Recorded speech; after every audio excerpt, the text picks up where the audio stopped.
ഒരു ഗോളിന് പിന്നിൽ നിന്ന ശേഷം 3 ഗോളുകൾ തിരിച്ചടിച്ച് ഉസ്ബെക്കിസ്ഥാനെ കീഴടക്കി ഡെമോക്രാറ്റിക് റിപ്പബ്ലിക് ഓഫ് കോങ്കോ ലോകകപ്പിന്റെ നോക്കൌട്ട് ഘട്ടത്തിലേക്ക് കൊടികുത്തി. 52 വർഷങ്ങൾക്ക് മുമ്പ് ആദ്യ ലോകകപ്പിൽ സ്കോട്ട്ലാൻഡിനോട് 2-ഉം യുഗോസ്ലാവിയയോട് 9-ഉം ബ്രസീലിനോട് 3-ഉം ഗോൾ വഴങ്ങി 3 മത്സരങ്ങളിൽ 14 ഗോൾ ഏറ്റുവാങ്ങി ഒരൊറ്റ ഗോൾ പോലും തിരിച്ചടിക്കാനാവാതെ മടങ്ങിയവർ.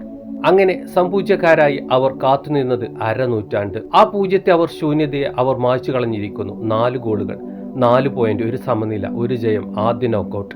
ഒരു തിരിച്ചുവരവിനെ ഇതിലും മനോഹരമായി ആവിഷ്കരിക്കുന്നതെങ്ങനെ?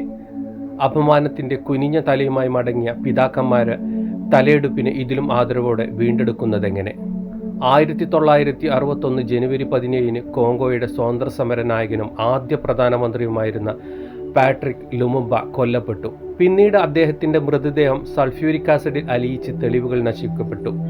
ആ സംഭവത്തിൽ ബെൽജിയത്തിന്റെ പങ്കിനെക്കുറിച്ച് പതിറ്റാണ്ടുകളായി ചരിത്രവും രാഷ്ട്രീയവും കണക്ക് ചോദിച്ചു കൊണ്ടിരുന്നു.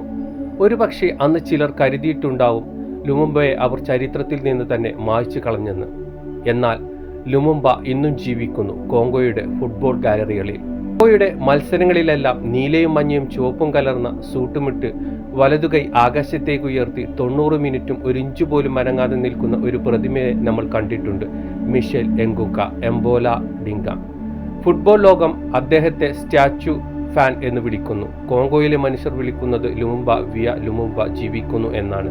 ആ നിൽപ്പ് തന്നെ ഒരു പ്രസംഗമാണ്. ഇന്ന് കോങ്കോ കാലുകൾ കൊണ്ട് ചരിത്രത്തെ തിരുത്തി എഴുതുമ്പോൾ അദ്ദേഹം ജോർജിയയിൽ ഉണ്ടായിരുന്നില്ല. വിസ പ്രശ്നങ്ങൾ കാരണം അറ്റ്ലാന്റിലെത്താൻ കഴിഞ്ഞില്ല. എന്നിട്ടും സ്റ്റാൻഡിൽ മറ്റൊരു ആരാധകൻ അതേ വേഷവും അതേ നിൽപ്പും ഏറ്റെടുത്തു. ബെൽജിയം അടുത്ത റൗണ്ടിലുണ്ട്. ചരിത്രത്തിന്റെ ചോരമണക്കുന്ന ഏതോ ഒരു തെരുവിൽ നിന്ന് കോങ്കോയും ഓടി അവിടെ എത്തിക്കഴിഞ്ഞു. അവർ പരസ്പരം ഏറ്റുമുട്ടുമോ എന്നത് ഫുട്ബോളിന്റെ തീരുമാനമാണ്. പക്ഷേ അങ്ങനെ സംഭവിച്ചാൽ ഒരു കാലത്ത് കൊളോണിയൽ ഭരണത്തിന് കീഴിലായിരുന്നു ഒരു ജനതയും ആ ചരിത്രത്തിന്റെ കരിനിയിൽ കാലുകളിൽ പേറുന്ന മറ്റൊരു രാജ്യവും.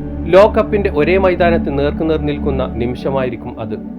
അപ്പോൾ സ്റ്റാൻഡിൽ ആരായാലും പാട്രിക് ലുമുംബയുടെ നിൽപ്പ് ഏറ്റെടുക്കുന്ന ആ മനുഷ്യൻ ഒരു കൈ മാത്രം ആകാശത്തേക്ക് ഉയർത്തിപ്പിടിച്ച് അനങ്ങാതെ നിൽക്കും. ഇല്ലാതാക്കാൻ, മായ്ച്ചു കളയാൻ, ആസിഡിൽ അലിയിച്ചു കളയാൻ ശ്രമിച്ചവരുടെ മുന്നിൽ 90 മിനിറ്റ് നീളുന്ന നിശബ്ദമായൊരു പ്രസംഗമാവും.